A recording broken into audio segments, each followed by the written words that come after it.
प्रदेश का जो सामान्य परिचय था वो पढ़ चुके। भारत के भौतिक विभाजन किसने कितने भाग बताए इसके बारे में आप अध्ययन कर चुके। आज जो अपना टॉपिक है वो है उत्तरी पर्वतीय प्रदेश के अंतर्गत वर्गीकरण में आता है सबसे पहले ट्रांस हिमालय, उसके बाद में हिमालय और पूर्वांचल की पहाड़ियां। सबसे पहले आप अध्ययन जिसके बारे में कर रहे हो वो है ट्रांस हिमालय। ट्रांस हिमालय का सबसे पहले हम देखेंगे सामान्य परिचय। क्या देखेंगे? सामान्य परिचय। ठीक है, देखिएगा ट्रांस हिमालय जो है वो भारत में इस प्रकार से यहाँ ये ऐसे फैला हुआ है। ठीक है, ट्रांस हिमालय मुख्य रूप से जो ये आपका ट्रांस हिमालय है वो मुख्य रूप से 4 देशों में फैला हुआ है। कितने देशों में? 4 देशों में फैला हुआ है। देखिएगा, नंबर 1 है अफगानिस्तान, 2 नंबर है पाकिस्तान और 3 है चीन और फिर है आपका भारत। इस प्रकार से कितने देशों में फैला हुआ है? 4 देशों में फैला हुआ है। ट्रांस हिमालय जो है अंतरराष्ट्रीय सीमा का निर्माण करता है। ठीक है, अब इसके बाद में अगर अपन देखें ट्रांस हिमालय का जो निर्माण है, क्या है? निर्माण, वो निर्माण हिमालय के निर्माण से, किसके निर्माण से? हिमालय के निर्माण से पहले इसका क्या हुआ? निर्माण हुआ। दूसरी बात अगर हम देखें तो ट्रांस हिमालय जो है वो मुख्य रूप से अवसादी चट्टानों से, कौन सी चट्टानों से? अवसादी चट्टानों से निर्मित है। दूसरी बात आप यहां एक विशेष रूप से ध्यान रखना, इस ट्रांस हिमालय पे जो है टर्सरी काल से लेकर के, कौन से काल से लेकर के? टर्सरी काल से लेकर के कैम्ब्रियन काल तक की जो चट्टानें हैं वो चट्टानें यहां पर पाई जाती हैं और उनमें भी विशेष रूप से कौन सी चट्टानें? अवसादी चट्टानें। और अवसादी चट्टानों को ही हम कह सकते हैं परतदार चट्टान। कौन सी चट्टान बोल सकते हैं? परतदार चट्टान। शायद इतनी बात आपकी समझ में आई होगी। अब अगर आगे हम इस ट्रांस हिमालय के बारे में देखते हैं तो ट्रांस हिमालय मुख्य रूप से जो है वो 4 देशों में और इसकी लंबाई जो है वो 250 किलोमीटर, तो क्या है? ये चौड़ा है। क्या है? चौड़ा। और लंबाई इसकी जो है वो है 1000 किलोमीटर। 1000 किलोमीटर है इस ट्रांस हिमालय की लंबाई। अगर इस ट्रांस हिमालय की औसत ऊंचाई हम देखें, क्या देखें? औसत ऊंचाई अगर ट्रांस हिमालय की हम देखें तो वो ऊंचाई है 3100 मीटर से 3700 मीटर। इसकी क्या है? औसत ऊंचाई किस हिमालय की है? ट्रांस हिमालय की। इस बात को ध्यान में रखें।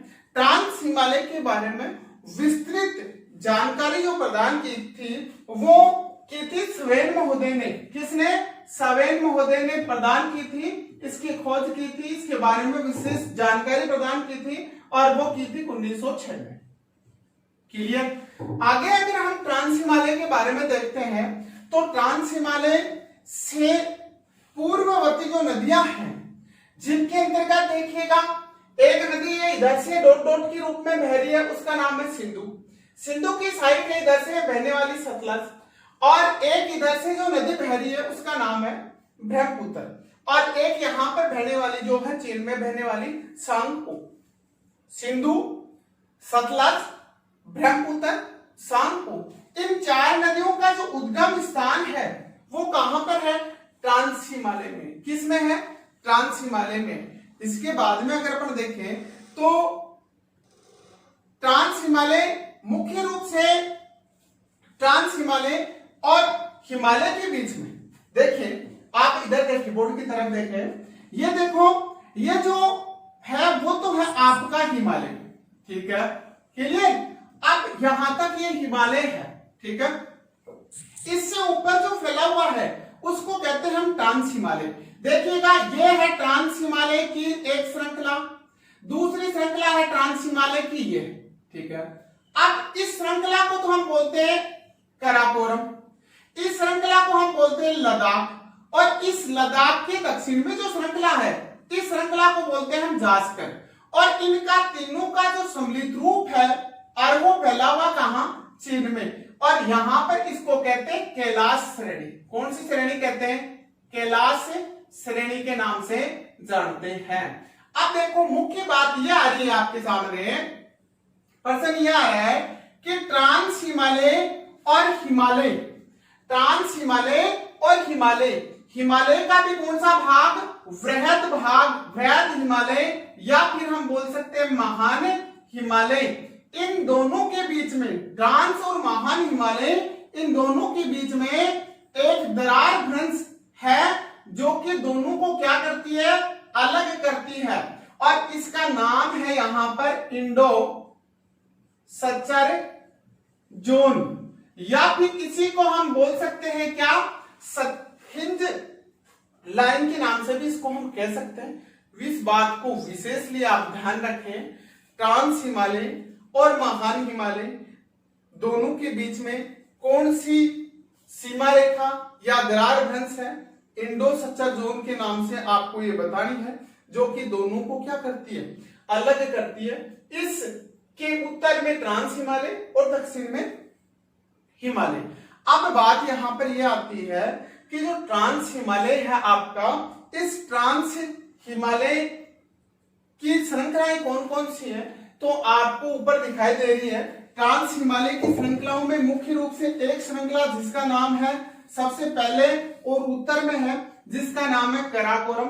कराकोरम के दक्षिण में अगर अपन देखें तो वो जो श्रृंखला आ रही है उसका नाम है सर लद्दाख, और लद्दाख के दक्षिण में जो श्रृंखला है उसका नाम है जास्कर। कौन सी श्रृंखला है, जास्कर। अब हम इनके बारे में विस्तृत पढ़ेंगे, किनके बारे में, ट्रांस हिमालय की जो महत्वपूर्ण श्रृंखलाएं हैं उनके बारे में पढ़ेंगे। यहां से काफी बार प्रश्न उठते हैं। दूसरी बात आपके लिए विशेष महत्वपूर्ण बात यह है कि ट्रांस हिमालय का जो है वो संबंध है यहां पर किससे, पामीर घाट से। ये है आपकी पामीर घाट, ठीक है। अब इस पामीर घाट से संबंध ट्रांस हिमालय का भी है। उसके साथ में कई बार प्रश्न ऐसे पूछ लिया जाता है कि निम्न में से किस श्रृंखला का संबंध पामीर घाट से है, ठीक है। तो देखो, सबसे पहले अगर अपन ट्रांस हिमालय से संबंध वाली जो बात श्रेणी बताते हैं, उस श्रेणी का यहाँ पर नाम है तयेन सांग। क्या नाम है, तयेन सांग। तयेन सांग के दक्षिण में जो श्रृंखला है उस श्रृंखला को बोलते हैं हम कुनलुन। कौन सी श्रृंखला बोलते हैं, कुनलुन। अब कुनलुन के दक्षिण में जो श्रृंखला है उस श्रृंखला का नाम है, यहां पर देखिएगा, वो श्रृंखला है ट्रांस हिमालय की उत्तरी श्रेणी, जिसका नाम क्या है, कराकोरम। क्या है, कराकोरम श्रेणी, ठीक है। अब कराकोरम श्रेणी के दक्षिण में जो श्रृंखला फैली हुई है यहां पर यूं, उस श्रृंखला का नाम है लद्दाख, ठीक है। अब लद्दाख के दक्षिण में जो श्रृंखला फैली हुई है इस प्रकार से, उस श्रृंखला का नाम है महान हिमालय। विशेष रूप से ध्यान रखें, ठीक है। आपसे पूछा जा सकता है महान हिमालय का संबंध पामीर घाट से है या नहीं, तो आपको यस बताना है, ठीक है। अब देखो, ये हो गया आपका महान हिमालय। अब इस महान हिमालय से ही संबंध रखती है जिसका नाम है जास्कर श्रेणी, जास्कर श्रेणी। अब देखो, आपसे प्रश्न में यूं पूछा जा सकता है, जास्कर श्रेणी किसका भाग है, ट्रांस हिमालय का पार्ट है, ठीक है। लेकिन वो संबंध यहां पर किससे, इससे बिल्कुल सटी हुई है, किससे, ट्रांस जो महान हिमालय है इससे, और इससे इसकी शाखा अलग हो जाती है। एक कराकोरम, दूसरी लद्दाख और तीसरी जास्कर, ठीक है। जास्कर के दक्षिण में हम ये बता सकते हैं महान हिमालय है। अब आप यहां पर विशेष एक बात का ध्यान और रखें, एक ऑप्शन दे दे, प्रत्यक्ष में दे दे कि इंडो सच्चर जोन निम्न में से किन दो श्रृंखलाओं के बीच में है। तो देखो, मैंने आपको बताया इंडो सच्चर जोन यहां पर है, ये इंडो सच्चर जोन है, ठीक है। एक तो संयुक्त रूप से नाम आएगा क्या, जिसका नाम होगा ट्रांस हिमालय। क्या नाम होगा, ट्रांस हिमालय। जबकि ट्रांस हिमालय ने देकर के अगर यहाँ पर जास्कर श्रेणी दे दे तो आपको वो इंडो सच्चर जोन किन दो श्रृंखलाओं के बीच में बतानी है, आपको बतानी है महान हिमालय और जास्कर श्रेणी के बीच में। विशेष ध्यान रखें। इसके नेक्स्ट में अगर हम महान हिमालय के दक्षिण में अगर अपन देखें तो इस प्रकार से जो श्रृंखला फैली हुई है यहाँ पर महान हिमालय के दक्षिण में, इस श्रृंखला का नाम है यहाँ लघु हिमालय। कौन सा हिमालय? लघु हिमालय यहाँ पर फैला हुआ है। किसके दक्षिण में है? लघु हिमालय है महान हिमालय के दक्षिण में। और अब देखो यहां से फिर एक प्रश्न बन रहा है, लघु हिमालय और महान हिमालय इन दोनों के बीच में जो दरार भ्रंश है उसका नाम क्या है? तो आपको इसका नाम यहां पर या तो बता देना है MCT, ठीक है, या फिर इसको आप इस प्रकार से बता सकते हैं मेन सेंट्रल थ्रस्ट, मुख्य मध्य कटान के नाम से भी इसको जान सकते हैं। 3 नाम पूछ सकता, अगला ध्यान रख लेना, MCT मेन सेंट्रल थ्रस्ट या मुख्य मध्य कटान, ठीक है। किनको अलग करती है? ये मुख्य सेंट्रल थ्रस्ट जो है वो मुख्य रूप से वृहद हिमालय लघु हिमालय के बीच में स्थित है। अब दूसरी बात यह है कि यहाँ पर जो घाटी है वो घाटी है आपकी कश्मीर घाटी। कौन सी घाटी है? कश्मीर घाटी। देख लो घाटी ऐसी होती है, ठीक है, एक पर्वत श्रृंखला इधर, एक पर्वत श्रृंखला इधर, और यह है वो कश्मीर घाटी। और इधर जो है वो घाटी है, वो घाटी का नाम है काठमांडू की घाटी। कौन सी घाटी है? काठमांडू घाटी। आप ध्यान रख लेना, आप फिर प्रश्न बन रहा है काठमांडू घाटी कहां पर स्थित है? आपको बताना महान और लघु के मध्य। अब आपसे यहाँ पर यह पूछा जा सकता है लघु हिमालय का यहाँ पर जो जम्मू कश्मीर में पार्ट है वो श्रृंखला कौन सी है? तो आपको बताना पीर पंजाल है। कौन सी है? पीर पंजाल है। यहाँ पर लघु हिमालय है, इसकी विस्तृत बात अपन आगे करेंगे। अगर इस लघु हिमालय के दक्षिण में हम देखते हैं यहाँ पर, तो वो आ जाती है आपकी कौन सी श्रृंखला? शिवालिक श्रृंखला। कौन सी श्रृंखला आ जाती है? शिवालिक श्रेणी आ जाती है।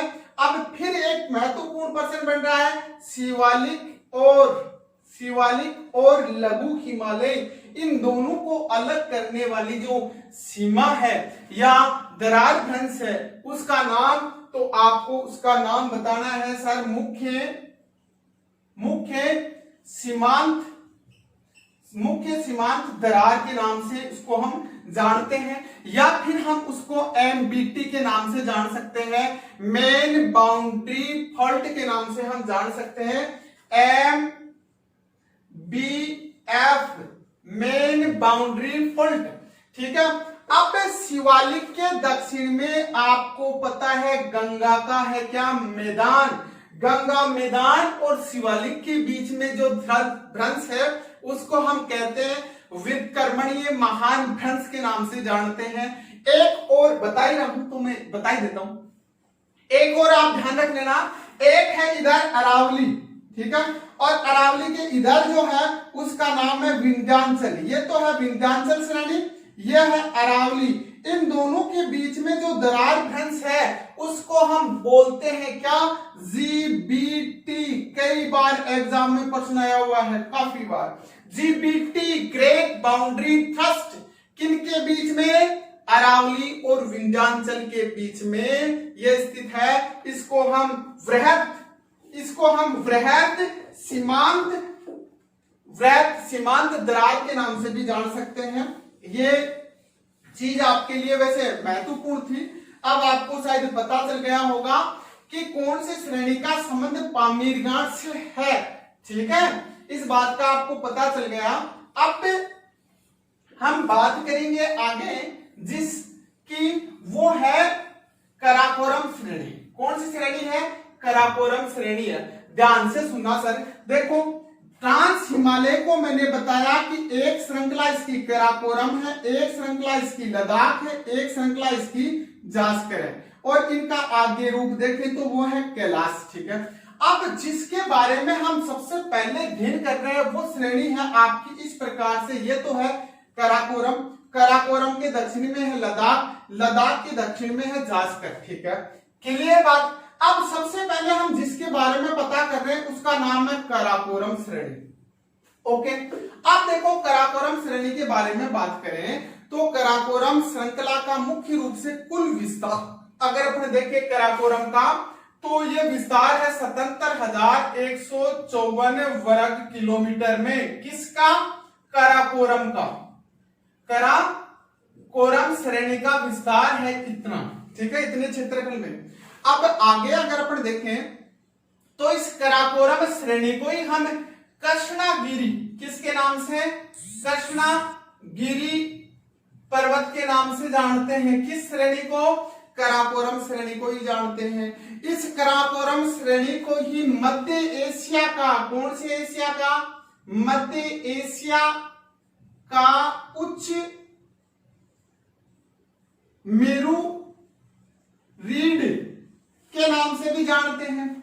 इस कराकोरम श्रेणी को ही उच्च एशिया का, मध्य एशिया का उच्च मेरुदंड या मेरू रीढ़ के नाम से या उच्च एशिया की रीढ़ के नाम से भी जानते हैं।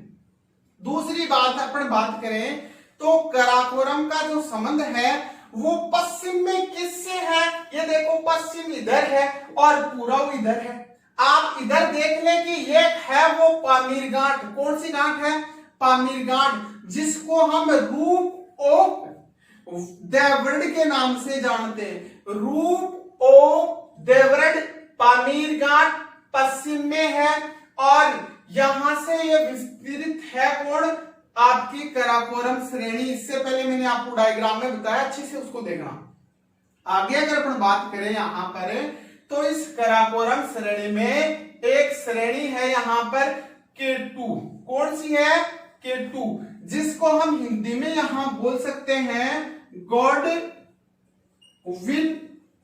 ऑस्टिन के नाम से इसको हम जानते हैं। गॉडविन ऑस्टिन, ये देखो हिमालय की दूसरी ऊंची चोटी है और अपन ये भी कह सकते हैं विश्व की दूसरी ऊंची चोटी, जिसका नाम है K2 या गॉडविन ऑस्टिन। इसकी ऊंचाई जो है वो 8,611 मीटर है। 8,611 मीटर। अब इसके बारे में अपन ये भी बता सकते हैं, ये देखो आपका भारत आपको दिखाई दे रहा है, इस भारत में यहां पर है ये, तो ये भारत की सबसे ऊंची चोटी थी, लेकिन वर्तमान समय में ये किसके अधिकार क्षेत्र में है? पाक अधिकृत क्षेत्र के अंतर्गत आती है, नहीं तो पहले भारत की ये ऊंची चोटी थी। अब तो आपको पता है कि कंचनजंगा है, ठीक है। स्वतंत्र भारत की पूछे कंचनजंगा, पाक अधिकृत भारत की पूछे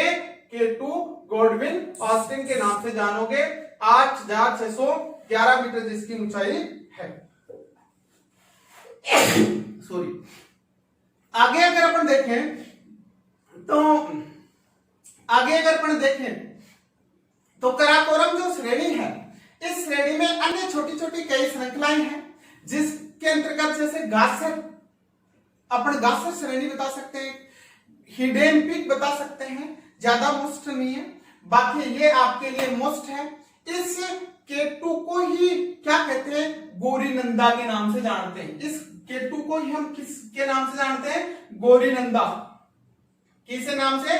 गौरीनंदा पर्वत के नाम से भी जानते हैं इसको। तो ये सारी चीजें कराकोरम की विशेषताएं थी। अब इसके बाद में अगर अपन बात करें तो इस श्रेणी में दरें स्थित है, जिनमें मोस्ट जो दरा है वो है कराकोरम दरा। कौन सा दरा है? कराकोरम दरा, जो भारत और चीन दोनों को जोड़ने का कार्य करता है। इस बात को भी आप ध्यान में रखें।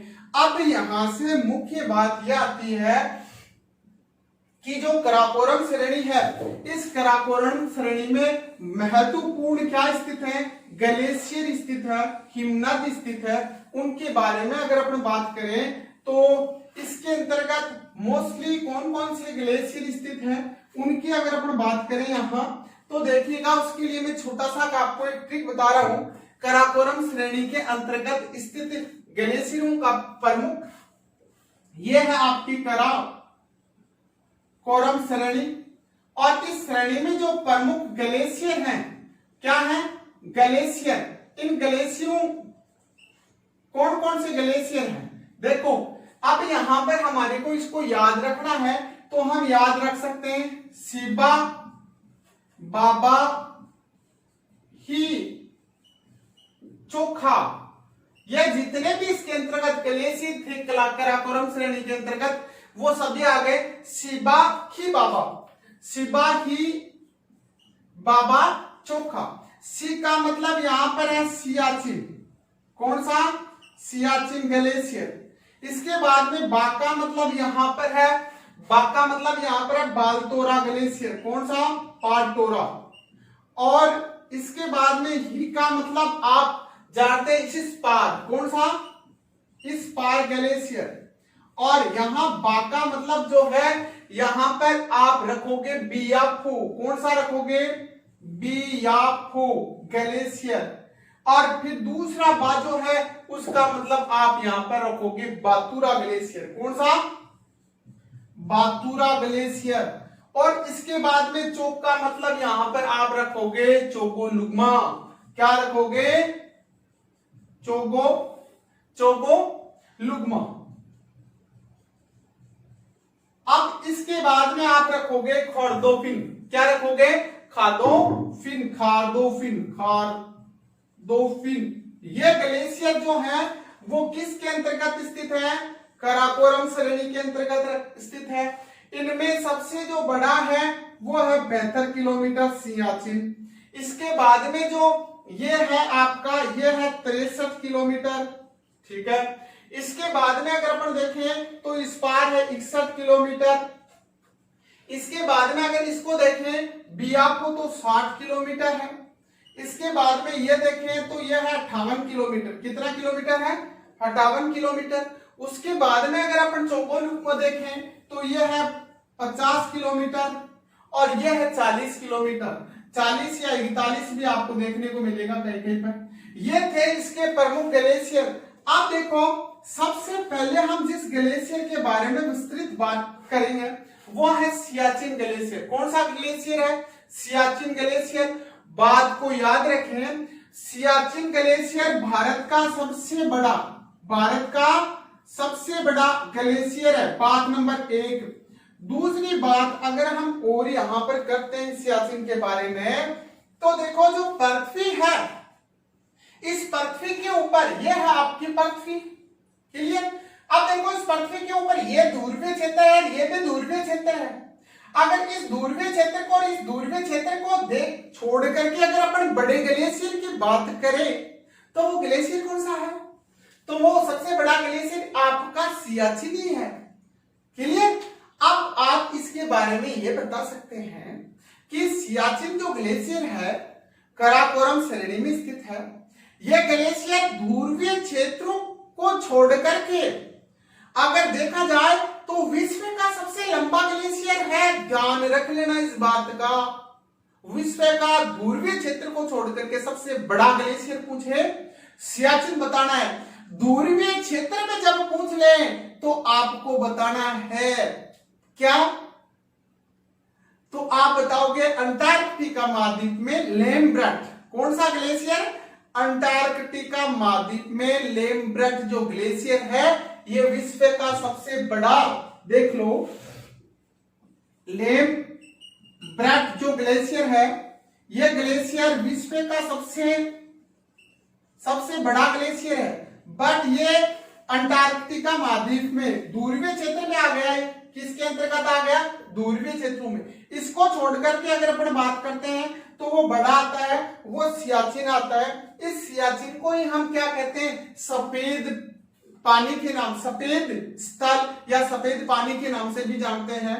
अब बात हम अगर करें यहाँ तो ये जो सियाचिन है ये सियाचिन कहां पर है? यहाँ है, इस जगह पर है, ऐसे ये देख रहे हो आप हाथ, इस जगह पर ये सियाचिन है। और यहां पर देखें तो विश्व का सबसे ऊंचा युद्ध स्थल अगर आपसे पूछ ले तो वो यहीं पर स्थित है, ठीक है। आप देखो काफी बार इसको लेकर के झगड़ा होता है, कभी पाकिस्तान माच रहा है, कभी चीन माच रहा है ना, लेकिन ये भारतीय जो जवान है ना वो इनकी बैंड बजा देते हैं इधर आते। तो अब आगे देखते हैं हम आगे अगर अपन देखें तो जो आपका सियाचिन ग्लेशियर है, आपसे ये पूछा जाए ये कौन सी नदी घाटी में है तो आपको बताना ये नुब्रा नदी घाटी में है। इस बात को भी ध्यान रख लेना, नुब्रा नदी घाटी में स्थित है, नुब्रा नदी घाटी। दूसरी बात, ये नुब्रा जो नदी है वो सिंधु की साइड है और इधर से निकल करके आती है और ऐसे उत्तर से सिंधु में मिलने वाली, उत्तर से सिंधु में मिलने वाली सिंधु की सहायक नदी नुब्रा, और नुब्रा नदी घाटी में स्थित जो ग्लेशियर है वो सियाचिन, और ये सियाचिन ध्रुवीय क्षेत्रों से सबसे बड़ा ग्लेशियर है। क्लियर। अब अगर हम बात आगे करते हैं तो ये जो क्षेत्र है, ये क्षेत्र पूरा का पूरा जो है वो वृष्टि छाया क्षेत्र भी कहलाता है। क्या कहलाता है? वृष्टि छाया। इसको हम किसका वृष्टि छाया क्षेत्र कहेंगे? इसको हम हिमालय का वृष्टि छाया क्षेत्र के नाम से भी जानेंगे, क्योंकि यहाँ पर वर्षा नहीं होती है। इस बात को भी आप ध्यान रख लें। दूसरी बात ये भी ध्यान रख लें कि ये किसका वृष्टि छाया क्षेत्र है, तो आपको बताना है हिमालय का वृष्टि छाया क्षेत्र है। ठीक है। मैं ज्यादा इसकी व्याख्या यहाँ नहीं कर रहा हूं। आपसे पूछा जाए कि थार का मरुस्थल किसका वृष्टि छाया क्षेत्र कहलाता है, क्यों कहलाता है? अरावली बीच में आ जाती है। ठीक है, तो वही सिस्टम यहाँ पर है, हिमालय का वृष्टि छाया क्षेत्र कहलाता है। क्लियर। आगे अगर अपन यहाँ पर देखें तो बात ये आती है, इसके बाद में अगर अपन देखें तो यहाँ इसी क्षेत्र के अंतर्गत वृष्टि छाया क्षेत्र की बात आई तो मैं बता रहा हूं, इसी क्षेत्र के अंतर्गत यहाँ पर है विश्व का भारत का ठंडा मरुस्थल। भारत का क्या है? भारत का ठंडा मरुस्थल भी है यहाँ, जिसका नाम आप जानते हो लद्दाख के नाम से, जिसको जानते हैं ठंडा मरुस्थल है और जिसका नाम लद्दाख है। दूसरी बात, गर्म मरुस्थल, आपको पता है कि ये जो क्षेत्र है वो गर्म मरुस्थल का है, थार का मरुस्थल। ठीक है, दोनों मरुस्थल अपने भारत में हैं। अब अगर अपन बात करते हैं तो नेक्स्ट की बात करेंगे हम, जिसके बारे में बात करेंगे वो है आपका बालतोरा। कौन सा ग्लेशियर है? बालतोरा ग्लेशियर। बालतोरा ग्लेशियर के बारे में अगर अपन बात करते हैं तो ये जो ग्लेशियर है वो मुख्य रूप से सिंगार नदी घाटी में स्थित है। कौन सी नदी घाटी में स्थित है? सिंगार नदी घाटी में स्थित है। कौन सा ग्लेशियर? बालतोरा ग्लेशियर। ठीक है। और सिंगार नदी भी जो है वो क्या है? सिंधु की उत्तर से मिलने वाली सहायक नदी है। अब फिर महत्वपूर्ण बात यह आ रही है, इसके बाद में आ रहा है स्पार ग्लेशियर। जो स्पार ग्लेशियर ये रहा 61 किलोमीटर ये चौड़ा है। अब अगर इस पार की हम बात करते हैं तो इस पार जो है मुख्य रूप से उस क्षेत्र में, इस क्षेत्र का मतलब पाक अधिकृत कश्मीर के अंतर्गत हम बता सकते हैं, जो लद्दाख वर्तमान में है उसमें स्थित है। और यहां से भी एक नदी निकलती है और जो आकर के किस में मिल जाती है? सिंधु में मिल जाती है। नदी का नाम है हुंजा नदी घाटी। ये इस पार किस में स्थित है? हुंजा नदी घाटी में। ये किस में है? सिंगार नदी घाटी में। ये नुब्रा नदी घाटी के अंतर्गत स्थित है। अब आगे अगर अपन बात करते हैं यहां पर तो हम करते हैं बातुरा ग्लेशियर। बातुरा ग्लेशियर, बातुरा जो ग्लेशियर है वो ग्लेशियर भी हुंजा नदी घाटी के अंतर्गत स्थित है। ठीक है। अब ये दो जो ग्लेशियर है, ये मुख्य जो ग्लेशियर थे उनके बारे में मैंने बता दिया आपको। इसमें आप इन तीन ग्लेशियर स्पार, बालतोरा और सियाचिन ग्लेशियर के बारे में आप थोड़ा सा विशेष याद रखें, कौन सी नदी घाटी में स्थित है, कितना ये चौड़ा है। ठीक है। अब इसके बाद में अगर अपन बात करते हैं यहाँ तो नेक्स्ट जो श्रेणी आती है वो श्रेणी आती है आपकी लद्दाख श्रेणी आती है। कौन सी श्रेणी आती है? लद्दाख श्रेणी आती है। ये भी लद्दाख श्रेणी, ये देखो ये जो है वो कौन सा क्षेत्र है आपको पता है? अक्साई चीन है। ऊपर वाला क्षेत्र तो आपको पता है पीओके कहलाता है, नीचे वाला इधर वाला जो है अक्साई चीन, जिसके ऊपर चीन का अधिकार है। वो क्षेत्र है 1962 में चीन ने अपना अधिकार इसके ऊपर कर लिया था और इसको हम सोडा प्लेन के नाम से भी जानते हैं। सोडा प्लेन का मैदान यहीं पर स्थित है। अगर हम लद्दाख श्रेणी की बात करें तो देखिएगा ये तो थी हमारी कौन? कराकोरम श्रेणी। और ये इस कराकोरम श्रेणी में आपको पता था क्या थे? सियाचिन, बालतोरा, इस पार। ठीक है, इस पार। इसके बाद में वियापो है। ये क्या थे आपके? क्या थे? चोगालुग्मा है, ये खारदोपिन है, ये ग्लेशियर थे। अब इस कराकोरम के दक्षिण में है उस श्रेणी का नाम है लद्दाख, और इस लद्दाख के बारे में आप अध्ययन करोगे। लद्दाख जो श्रेणी है वो देखो जास्कर श्रेणी के तो क्या है उत्तर में, ये नीचे ये लो सर जास्कर है, ये जास्कर है। अब जास्कर के उत्तर में कौन लद्दाख, लद्दाख के उत्तर में कौन कराकोरम। अब यहां से देखो प्रश्न बन रहा है, क्या प्रश्न बन रहा है, सिंधु नदी जो है, सिंधु नदी की घाटी कौन सी दो श्रृंखलाओं के बीच में है, तो आपको बताना है यहाँ पर कौन सी नदी है, कौन सी श्रृंखला है, लद्दाख और जास्कर। लद्दाख और जास्कर के बीच से बहती है आपकी कौन सी नदी, सिंधु नदी बहती है। सिंधु नदी लद्दाख और जास्कर श्रेणी के बीच में। एक प्रश्न आप विशेष रूप से यह ध्यान रखें, सिंधु की सहायक नदी है एक जिसका नाम है सयोक। क्या नाम है, सयोक।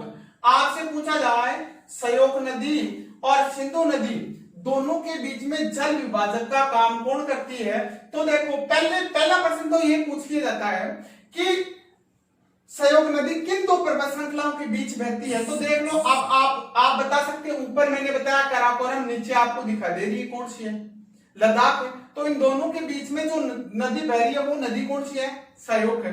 तो नीचे नदी है सिंधु, यहाँ पर देखो, और ये आना चाह रही है, इसको काट करके आगे से आएंगे तो जल विभाजन का काम मुख्य रूप से कौन कर रही है, लद्दाख कर रही है। सयोक और सिंधु मिलना चाह रही है पहले, बट बीच में आ रही है कौन है, लद्दाख आ रही है। तो इस बात को ध्यान रखिए, ठीक है। दूसरी बात ये भी याद रख ले, सिंधु कौन सी दो पार्टियों के बीच, दो पर्वत श्रृंखलाओं के बीच में नहीं है, कौन सी दो पर्वत श्रृंखलाओं के बीच में, ये शायद क्लियर हो गया आपके।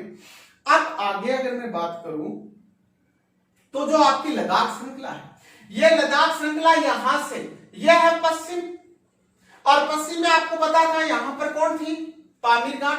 यहां से लेकर के पूर्व में, यहां से यहां तक अगर देखें तो ये लगभग 300 किलोमीटर क्या है, लंबी है। क्लियर। अगर आगे मैं बात करूं इस लद्दाख श्रेणी के अंतर्गत, तो लद्दाख श्रेणी के अंतर्गत मुख्य रूप से एक शहर स्थित है यहां पर जिसका नाम है यहां लेह है, और ये लेह जो है वो क्या है, लद्दाख का सबसे बड़ा शहर है। अब आप एक बात को और याद रखें, आपसे पूछा जाए कि भारत के सबसे बड़े जिले, तो आपको क्या रखना है, कलेजा बड़ा रखना है, कलेजा बड़ा रखना है। कलेजा बड़ा में क का मतलब कच्छ है, ले का मतलब ले है, जे का मतलब यहाँ पर जैसलमेर, बे का मतलब बाड़मेर। ये भारत के 4 बड़े जिले हो गए, ध्यान रख लेना, छोटा जिला मोए है, ठीक है। अब अगर हम बात करें तो ये जो सिंधु जाती है ना इधर से निकल करके यहाँ पर, ये सिंधु जो है इस लेह के चारों ओर कैसे रूप में बहती है, वलयाकार रूप में बहती है। इस बात को भी आप ध्यान रख ले। अब अगर आगे मैं बात करूं तो ये जो लद्दाख श्रेणी है, इस लद्दाख श्रेणी में एक पर्वत श्रेणी, एक इसकी श्रेणी है इस लद्दाख की, और उस लद्दाख श्रेणी के अंतर्गत जो श्रेणी है उसका नाम है यहाँ पर राखो फोक्सी। क्या नाम है, राखो पोक्सी नाम है। और ये राखो पोक्सी जो है वो ऐसी श्रेणी है जो विश्व की सबसे तीव्र ढाल वाली अगर चोटी पूछ ले तो वो राखो फोक्सी बतानी है। किस श्रेणी में बतानी है, लद्दाख में बतानी है। इस बात को आप विशेषली ध्यान रखें। दूसरी बात अगर अपन देखें तो इस लद्दाख श्रेणी के अंतर्गत मुख्य रूप से दरे स्थित है। एक दरे का नाम है जिसका नाम हम बोल सकते हैं खारदू गल्ला दरा। कौन सा दरा, खारदू गल्ला दरा, जो कि मतलब काफी ऊंचा है, और इसके ऊपर अगर अपन यहाँ जाकर के देखते हैं तो यहाँ का जो दृश्य है वो बड़ा ही रोचक होता है। कभी जाना और देखना बड़ा मजा आएगा।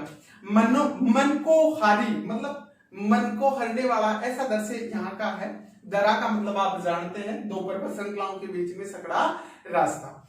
अब अगर मैं आगे बात यहाँ पर करूं तो इस लद्दाख श्रेणी को देखो, एक बार दोबारा से देखिए, ये आपकी कौन सी श्रेणी है, ये है लद्दाख श्रेणी है। ये ऊपर ये कराकोरम थी, ये लद्दाख है, और ये नीचे है जास्कर श्रेणी। इस लद्दाख श्रेणी को ये यूं काट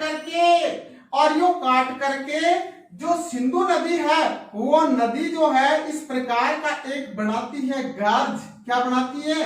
गार्ज बनाती है। और वो गार्ज बनाती है उसका नाम है भुंजी नामक स्थान पर। तो उसका भुंजी क्या हो गया? गार्ज नाम हो गया।